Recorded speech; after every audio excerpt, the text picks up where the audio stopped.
Hello everyone, back again. It's been a while since I've last posted. Things have been just manic getting ready for the Yorkshire Wartime event that was last weekend. So I'll run you up to speed on what's been done in that time since I last posted. So as you can see, the whole truck's now black with some little red accents on it. 2 new tyres, which are around here. 2 new tyres to go on the fronts. I've got spare rims in the garage, sorry. So yeah, this is the current state of the truck. So we've got a nice green canvas on. This bow here, that's actually cracked on this upright here. So I'm going to try and plate that the best, because they're fiberglass. So I'm going to try and plate that the best I can. So yeah, little red accent so you don't smash your red on it.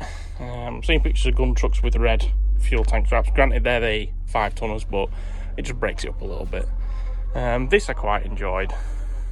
So this was all masked out. I saw this on the 1960s sort of a pin badge type thing, and it's supposed to have like drop it or drop them there, like as in bombs, drop bomb, blah blah blah.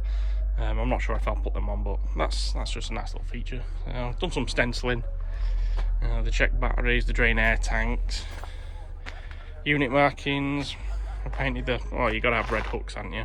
And then obviously the red footsteps, because I could see people banging their heads and knees and shins and that. So yeah, mob markings, drain air tanks, again red hooks. It's all really dusty because the show was just, it was amazing weather, but hell fire, it was dusty. And also these new old stock tyres, and they're starting to crack a little bit. I mean, they weren't as bad as that when I got them. This one's the worst one out of them all. The other 2 on the outside, on the other side, they're absolutely fine.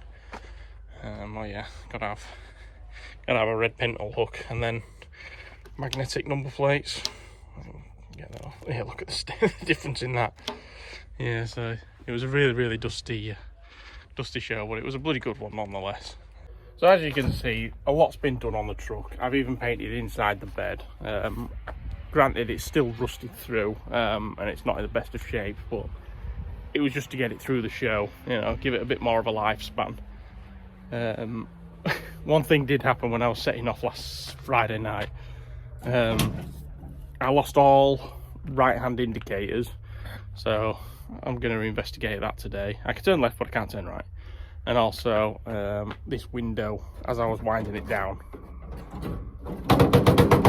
it's all rusted in there. I'll show you in a minute, but it just slammed down. So that's on the to-do list.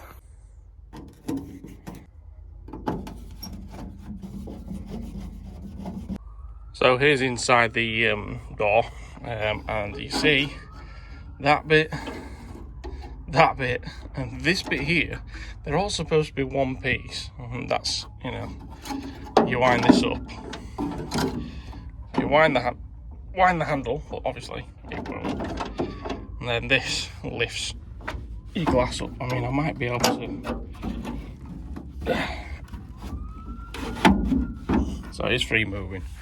Right, so I might be able to get a piece of wood in there and just jam it up for now to keep the elements out a bit better. But I always wondered why I always had piles of rust coming through. Every time I drove it, I had piles of rust on this, on the bit of the door. And it's just absolutely, I mean, I've cleared a lot of it out at the show, but these drainage holes here, they were just letting all this rust out, and I had no idea that, it was just holding on for dear life, so get rid of that, don't need that. Okay, so the next job, after abandoning ship on that one, is to investigate why I've lost right-hand indicators and 4-way flashers / hazard lights. So let's connect the batteries up and try and find this flasher relay unit.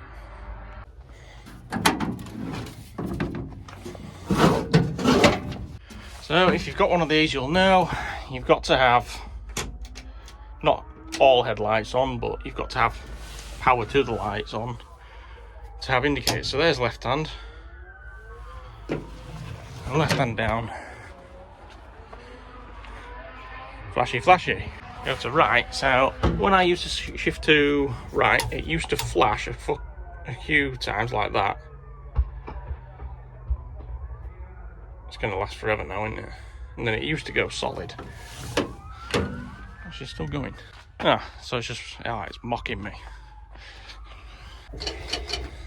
So my truck, I've blown the fuse in the fuel pump, but not to worry because they still work on vacuum. So if your truck does ever blow, a fuse in the fuel pump, just you just got to give it a little bit of a boot as it's starting up. So we'll give it a go now. Bit of a boot. There you go.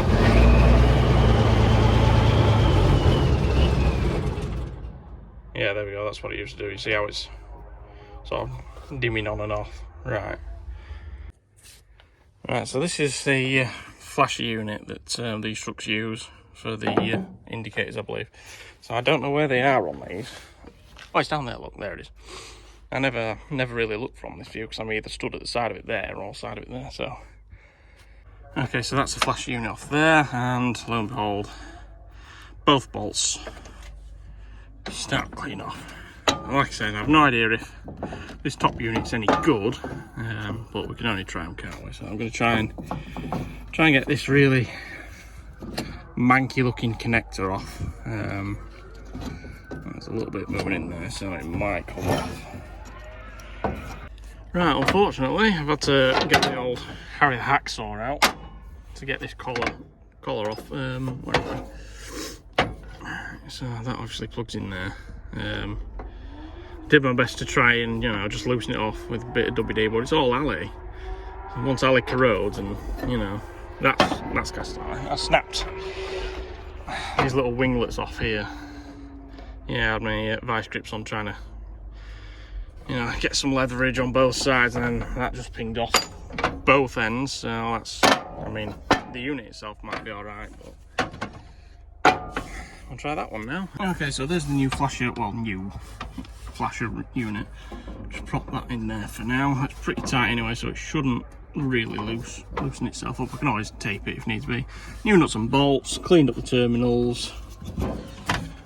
Moment of truth then. We'll just do a dry test for now. So that's headlights, that's normal. So less flashing. Right, it's constant still. So my ADHD got the better of me. I've abandoned the indicator issue, and I'm now on with tearing the dashboard apart. So couldn't get the temperature gauge to work. Tried the other one, same issue, needle didn't move. But in other news, I did however manage to get all three lights working on the dash. I've not had dash lights before, so that's on that. So we've got high beam. I've left the O-ring off there, that's tight. I've left the O-ring off there so I know it's on. That little light is pretty bright, but having that extra tells you. And we click panel lights on.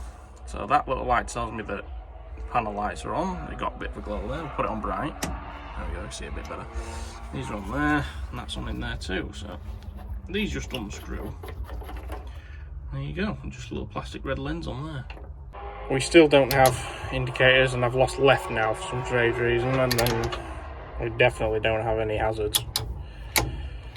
So I'm guessing there might be a bad ground somewhere, or well, the thing is, it was working before. I'll turn that off. Turn them off too.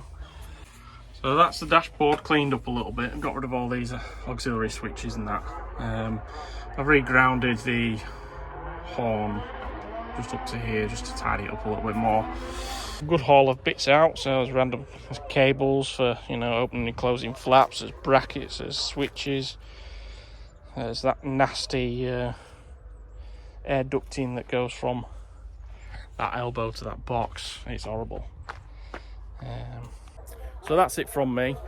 I'll put some pictures and videos up of Yorkshire Wartime from last weekend. I didn't take many because I was just trying to keep hydrated, stay out of the sun. It was at least 32 degrees all weekend. It was like being up Satan's arsehole.